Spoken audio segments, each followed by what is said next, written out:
علیہم السلام، اور پھر ادھر اسحاق، پھر یعقوب، پھر یوسف، پھر موسیٰ علیہم السلام. پھر موسیٰ علیہ السلام کے بعد یہ سارے مشہور پیغمبر پیدا ہوئے ہیں. اچھا، ہمارے نبی سے پہلے جو آخری نبی تھے عیسیٰ علیہ السلام، یعنی ان کے بعد ہمارے نبی آئے. یہ پھر عیسیٰ علیہ السلام سے پہلے گزرے نبی حضرت داؤد علیہ السلام. موسیٰ علیہ السلام کے بعد مشہور پیغمبر کون سے تھے؟ داؤد علیہ السلام. پرسوں ان کا واقعہ بیان کیا تھا نا کہ بنی اسرائیل میں داؤد جو تھے انہوں نے قتل کیا جالوت، پھر اللہ نے بنی اسرائیل کی حکومت آ گئی. داؤد علیہ السلام کے بیٹے سلیمان علیہ السلام. پھر اچھا، یونس علیہ السلام بھی قدیم پیغمبروں میں سے ہیں، ان کا زمانہ بھی حضرت ابراہیم علیہ السلام سے پہلے کا ہے. تو ادھر جو تھے سلیمان علیہ السلام کی آگے اولاد میں حضرت عمران پیدا ہوئے ہیں. کون پیدا ہوئے ہیں؟ اب یہ پیغمبر تھے یا نہیں تھے اس سے قرآن خاموش ہے. تو حضرت عمران چونکہ انہی پیغمبروں کی اولادوں میں تھے، گھروں میں عبادت اور ظاہر ہے پیغمبروں کا خون تھا، تو اللہ نے حضرت عمران کو بیٹی دی جن کا نام کیا تھا؟ مریم. حضرت عمران کی اہلیہ نے منت مانی کہ میرے اگر اولاد ہوگی تو میں اسے مسجد اقصیٰ کی خدمت کے لیے وقف، وہ دین کی خدمت کے لیے وقف ہوں. لیکن وہ بیٹی جو پیدا ہوئی تو وہ بیٹے کے بجائے کیا پیدا ہو گئی؟ بیٹی. تو حضرت مریم کے خالو تھے حضرت زکریا علیہ السلام. تو اس سے پتہ چلتا ہے زکریا علیہ السلام کا زمانہ اور عیسیٰ علیہ السلام کا زمانہ کیا ہے، کیونکہ حضرت عیسیٰ کس کے بیٹے ہیں؟ حضرت مریم کے. اور حضرت مریم کے خالو کون ہیں؟ حضرت زکریا علیہ السلام. پھر حضرت زکریا کے بیٹے تھے یحییٰ علیہ السلام. تو یہ پیغمبر قریب قریب ہی گزرے ہیں، اور یہ سارے جس کو آج یہودی یروشلم کہتے ہیں، یہ سارے پیغمبر ان کا مسکن، ان کا جائے قرار ان سب کی یہاں تھی. حضرت مریم کی پوری تاریخ ادھر ہی ہے. لوگ جاتے بھی ہیں نا، یہودی تو بہت زیادہ جاتے ہیں، ہم تو ان کے قبضے میں ہیں، مسلمان بھی جاتے ہیں، تو وہ ساری تاریخ حضرت مریم علیہ السلام کے واقعات، وہ عیسیٰ علیہ السلام پیدا ہوئے اور اللہ نے کھجور کے درخت ہلانے کو کہا حضرت مریم کو کہ کلی وشربی وقرری عینا، کہ اے مریم ان کھجوروں کو کھا اور پانی پی کے اپنی آنکھیں ٹھنڈی کر، جب ان کے حضرت عیسیٰ کی ولادت ہوئی. تو یہ زکریا علیہ السلام تھے حضرت مریم کے خالو. تو زکریا علیہ السلام کو اللہ نے بیٹا دیا یحییٰ علیہ السلام. سمجھتے ہیں؟ تو یہ سارے پیغمبر قریب قریب. پھر حضرت مریم کو اللہ نے بیٹے دیے حضرت عیسیٰ. یہ حضرت عیسیٰ علیہ السلام جو تھے یہ بنی اسرائیل کے لاسٹ پیغمبر. چونکہ اب ان کے ساتھ یہودیوں نے بہت ظالمانہ سلوک کیا، تو اللہ نے یہودیوں سے انتقام، کیونکہ اب تک جتنے پیغمبر آ رہے تھے کس میں آ رہے تھے؟ یہودیوں میں. سارے اسحاق علیہ السلام کی اولاد میں آ رہے تھے نا. تو یہودیوں کو بڑا نوازا اللہ نے کہ سارے پیغمبر کس میں آ رہے ہیں؟ آپ کو قائد بنایا جا رہا ہے، آپ کو روحانی قائد بھی اور مادی لحاظ سے بھی قائد. تو جب عیسیٰ ابن مریم کے ساتھ انہوں نے ظلم زیادتی کی تو اللہ نے پھر آئندہ کے لیے، اچھا فوراً نہیں، پھر عیسائیوں کے پاس دنیا کی حکومت آئی ہے. عیسائیوں نے بہت بڑے، کیونکہ وہ حق پر تھے، عیسائیوں میں پھر آہستہ آہستہ شرک آنا شروع. جیسے ہماری قوم میں شرک آیا نا، رسول اللہ صلی اللہ علیہ وسلم کی سیرت پہ جلسے ہو رہے ہیں، آپ کی تعریفیں ہو رہی ہیں، یہاں تک تو ٹھیک ہے. ہوتے ہوتے اب ہر خطیب کو کچھ نئی چیز مارکیٹ میں لانی ہے.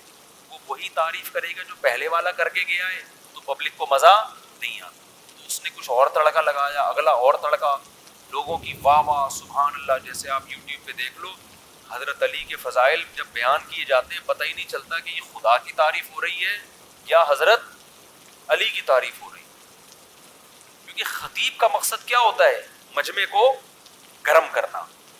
ہاں لوگ واہ واہ سبحان اللہ کلابازیاں کھائیں نا، وہ سادہ طریقے سے بتانے میں نہیں ہوتا. تو عیسائیوں میں یہی ہوا کہ حضرت عیسیٰ علیہ السلام کی شان میں آہستہ آہستہ غلو کرنا. پہلے عیسائی کہتے تھے کہ حضرت عیسیٰ کو جو معجزے دیے گئے بھائی وہ تو اللہ کی قدرت تھی، یہ عیسیٰ کا کمال نہیں تھا. مردوں کو زندہ اللہ کر رہا ہے, عیسیٰ تھوڑی کر رہے ہیں. نابینا کو آنکھیں کون دے رہا ہے؟ اللہ دے رہا ہے, عیسیٰ تھوڑی دے رہے ہیں. بغیر باپ کے پیدا ہو گئے تو کوئی بات نہیں, اللہ تو ماں اور باپ کے بغیر آدم کو پیدا کر دیا, تو ان کو بھی تو باپ کے بغیر پیدا کر سکتا ہے. شروع میں عیسائی صحیح ٹریک پر چلے, لہذا اللہ نے ان کو نوازا, ایسا نوازا کہ دنیا میں بڑی بڑی ریاستیں قائم ہوئی. کس کی؟ عیسائیوں. آج بھی عیسائی دنیا میں راج کر رہے ہیں. حقیقت میں دیکھ, پہلے تو مسلمانوں نے کیا, لیکن اب پھر کس کے ہاتھ میں آ گیا؟ لیکن اب مذہبی حکومت نہیں ہے ان کی, پہلے مذہب کی بیس پر انہوں نے دنیا کے بہت بڑے, کیونکہ اللہ نے ان کی مدد کی, لیکن آہستہ آہستہ پیغمبر کی شان کو حد سے بڑھاتے بڑھاتے بڑھاتے بالآخر یہاں پہ آ کے رکے کہ حضرت عیسیٰ کو اللہ کا بیٹا بنا ڈالا. اب جب ان پہ انگلیاں اٹھی کہ اللہ تو کسی کو جانتا ہی نہیں ہے, تو انہوں نے اس کی ایسی تعویلات کی, نہیں بھائی اللہ کے جسم سے پیدا نہیں ہوئے. اچھا پھر تم ان کو مجازن بیٹا کہہ رہے ہو, جیسے محبت میں تو انسان اپنے باپ کو بھی بیٹا کہہ دیتا ہے نا, تو مجازن کہہ رہے ہو. مجازن تو کسی کو بھی کچھ بھی کہا جا سکتا ہے, پھر تو ہر پیغمبر کو کہہ سکتے نہیں. پھر کہتے ہیں نہیں مجازن نہیں کہہ رہے ہم, حقیقتاً اللہ کے بیٹے ہیں. ارے حقیقت میں کیسے بیٹے ہو گئے جب اللہ کے جسم سے نکلے ہی نہیں ہے؟ تو کیا معاذ اللہ اللہ کا جسم تو ٹکڑے ہوا ہے؟ نہیں نہیں نہیں, ایسا نہیں. تو ایسا پھنسے ہیں نا, جب انسان غلط بات کرتا ہے ایسا پھنستا ہے کہ پھر وہ کہتے ہیں نا, ایک جھوٹ چھپانے کے لیے کتنے جھوٹ بولنے پڑتے ہیں؟ 100 جھوٹ. پھر وہ تعویلہ, پھر کتابوں کی کتابیں, وقت برباد اپنا بھی, قوم کا بھی وقت. پھر حضرت مریم کیا ہے بھائی اگر یہ اللہ کے بیٹے ہیں؟ اور وہاں پریشان ہوئے. حضرت مریم تو معاذ اللہ, بعض لوگوں نے کہنا شروع کر دیا معاذ اللہ نقل کفر, وہ اللہ کی زوجہ ہیں. تو اتنے الٹے الٹے, آج تک عیسائیوں سے یہ مسئلہ حل ہو کے نہیں دے رہا. تو جب یہاں تک معاملہ پہنچا ہے تو اللہ تعالیٰ نے بنی اسحاق کے ہاتھ سے جو خلافت تھی روحانی, وہ چھین کر اللہ نے ابراہیم علیہ السلام کے جو دوسرے بیٹے تھے اسماعیل, ان کی اولاد میں ٹرانسفر کر دی. کہ اب قیامت تک روحانی طور پر پیشوا کون ہوگا؟ اسماعیل کی اولاد محمد صلی اللہ علیہ وسلم. اور اب بنی اسحاق اور بنی اسرائیل قیامت تک کے لیے روحانی قیادت کے اہل اور لائق نہیں ہے. تو کچھ کام تو اللہ نے مسلمانوں سے لیا. صلاح الدین ایوبی کی تلوار چلی, بڑی بڑی جنگیں ہوئیں. پھر استنبول میں سلطان محمد فاتح نے عیسائیوں کی 1000 سال کی خلافت, کیونکہ اللہ کی مدد اب کس کے ساتھ ہونے لگی؟ مسلمانوں. اور کچھ انہوں نے خود کر دیا. خود انہوں نے یہ کیا کہ یہ خود اپنے مذہبی پیشواؤں کی الٹی الٹی باتوں سے پریشان ہو گئے تھے. کیونکہ جب ایک دفعہ پھینکتا ہے نا انسان, تو آہستہ آہستہ وہ پھینکو بن جاتا ہے. پھر جب آپ ایک دفعہ صحیح تعلیمات اور ٹریک سے ہٹے نا, تو پھر اگلا اسٹیپ اس سے. اب دیکھو بدعتیوں کو دیکھ لو, آج کے بدعتیوں کو, 50 سال پہلے یہ کچھ تھوڑے سے سیدھے نظر آئیں گے آپ, اتنی بدعتیں نہیں تھیں.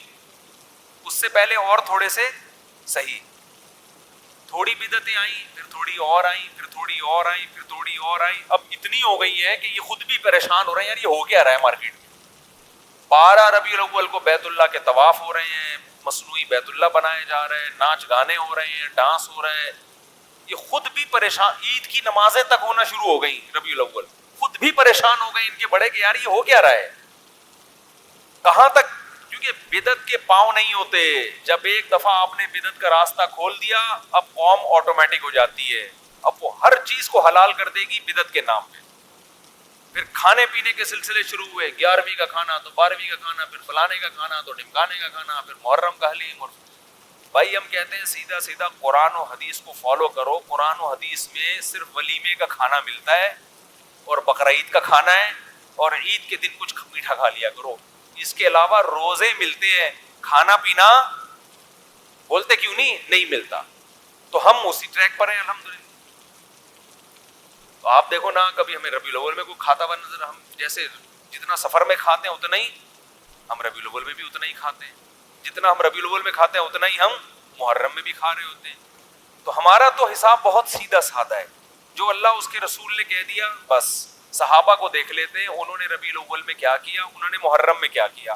انہوں نے اگر کچھ کیا تو ہم کریں گے, نہیں کیا تو ہم بھی نہیں کریں گے. لیکن جب آپ اس ٹریک سے ہٹ گئے پھر میرے بھائی آپ بے لگاؤ بڑھتے چلے جاؤ. تو اس امت میں بھی یہ کچھ ہوا ہے جو بنی اسرائیل میں ہوا تھا.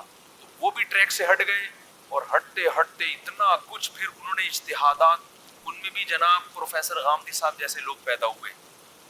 ایکچولی کر کے نا دین کا بیڑا غرق. کل آپ کا پیپر ہے, ایکچولی کوئی مسئلہ نہیں, آپ آج رمضان کا روزہ چھوڑ دیں, ایکچولی کل کیا ہے آپ کا پیپر ہے. تو چونکہ سفر میں روزہ چھوڑنے کی اجازت ہے وہ بھی ٹینشن ہے, تو قوم کے مستقبل کے لیے روزہ چھوڑنے کی اجازت بھی ہوتی ہے. اگر آپ فیل ہو گئے تو آپ جیسے درجنوں اور فیل ہو گئے تو ملک ہمارا ترقی میں کیا ہو جائے گا, پیچھے. لاجک تو ہے یار اس کی, ایسے نا لاجک کے لیے نس بھی تو ہونی چاہیے, دلیل بھی تو ہونی چاہیے. ہوتے ہوتے ہوتے ہوتے بالکل دین کا بیڑا. بولو, کورونا کے دنوں میں فتویٰ آیا تھا مارکیٹ میں کہ آپ انٹرنیٹ پر بھی اقتدا کر سکتے ہیں. اب تک تو مسلمان نماز پڑھ رہے ہیں, مسجد میں آئیں گے, ایک امام ہوگا, پیچھے اس کے ہاتھ باندھ کے کھڑے ہوئے ہوں گے. ٹیکنیکل اتنا کر دیا اسلام کو کہ امام صاحب الفلاحیہ میں نماز پڑھا رہے ہیں, آپ انٹرنیٹ پہ گھر میں کیا کر رہے ہیں. حالانکہ تمام فقہا کا اجماع ہے کہ اتحاد مکان ضروری ہے, جگہ ایک ہونی چاہیے امام اور مقتدی کی. صدیوں سے اجماع خود ایک دلیل ہے, قرآن سے ثابت ہے. لیکن وہی ہوا, کسی نے بڑا زبردست اعتراض کیا کہ جناب پروفیسر غامدی صاحب آپ نے فتویٰ تو دے دیا, لیکن یہ اسی ٹائپ کا حساب ہو گیا جو مرزا غلام احمد قادیانی نے ایک بات کی تھی, وہ میں بھی بتاتا ہوں آپ کو. یہ فتویٰ تو آپ نے دے دیا لیکن آپ کو پتہ نہیں ہے اس پہ کتنی انگلیاں اٹھیں گی. اس لیے کہ اگر اسلام آباد کے امام کو کوئی کراچی میں بیٹھ کے فالو کر رہا ہے تو کراچی بیت اللہ کے قریب ہے اور اسلام آباد دور. یہ کون سی نماز ہے کہ امام 1500 کلومیٹر مقتدی سے پیچھے کھڑا ہوا ہے. یہ جو میں ابھی واقعہ سنا رہا ہوں ان کو غامدی صاحب پہ آپ فٹ نہ کریں. مجھے غامدی صاحب کی ایک چیز پازیٹیو لگتی ہے, باتیں بے شک جتنی مرضی غلط کریں مگر اسٹائل تہذیب یافتہ ہے. کیونکہ ہمارے بعض اسکالرز ایسے ہیں باتیں بھی غلط اور بیان کرنے کا انداز بھی انتہائی بدتمیزی والا جو کسی اسلامی اسکالر پہ سوٹ نہیں کرتا, اور لوگ ان کو واہ واہ کر رہے ہوتے ہیں. جس کو بولنا نہیں آتا بدتمیزی والا لب و لہجہ. غامدی صاحب کی یہ کوالٹی ہے, اتنی غلط بات کر رہے ہوتے ہیں کہ سامنے والا نا سلگ جاتا ہے. بعض دفعہ ہوتا ہے یار ایسی اتنی الٹی بات کرتے ہیں آدمی کانپ رہا ہوتا ہے مگر وہ مسکرا رہے ہوتے ہیں, ان کو غصہ نہیں آتا, ان کو غصہ نہیں. یہ بہرحال ایک کوالٹی ہے یہ, اور یہ میں کہتا ہوں سب میں ہونی چاہیے. ڈیبیٹ کے وقت آپ پہ غصہ نہیں آنا چاہیے, دلائل کے انبار لگا دو لیکن غصہ نہ. یہ چیز غامدی صاحب سے یقیناً سیکھنے کی ہے. تو وہ ایک مرزا غلام احمد قادیانی, تھوڑا سا فریش بھی ہو جائیں گے نا آپ لوگ. مولانا عطا اللہ شاہ بخاری رحمۃ اللہ علیہ تھے غالباً, ان کا مناظرہ ہو رہا تھا کسی قادیانی کے ساتھ.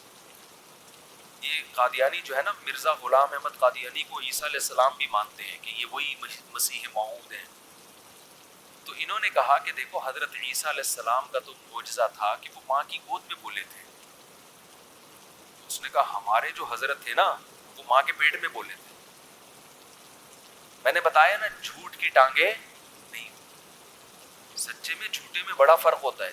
جب آپ پھینکتے ہو نا تو پھر بعد میں سوچتے ہو کہ اس کے مطلب کیا ہے. تو انہوں نے فوراً پکڑ لیا. انہوں نے کہا اگر وہ ماں کے پیٹ میں بولتے تھے, دیکھو راستے تو دو ہی ہیں جہاں سے آواز آتی ہوگی, یا تو ادھر سے آتی ہوگی یا کسی اور جگہ سے آتی ہوگی. دو ہی چیزیں ہیں جہاں سے آواز آ سکتی ہے. تو اگر ادھر سے آتی تھی تو پتہ کیسے چلتا تھا کہ بچہ بول رہا ہے کہ ماں بول رہی ہے.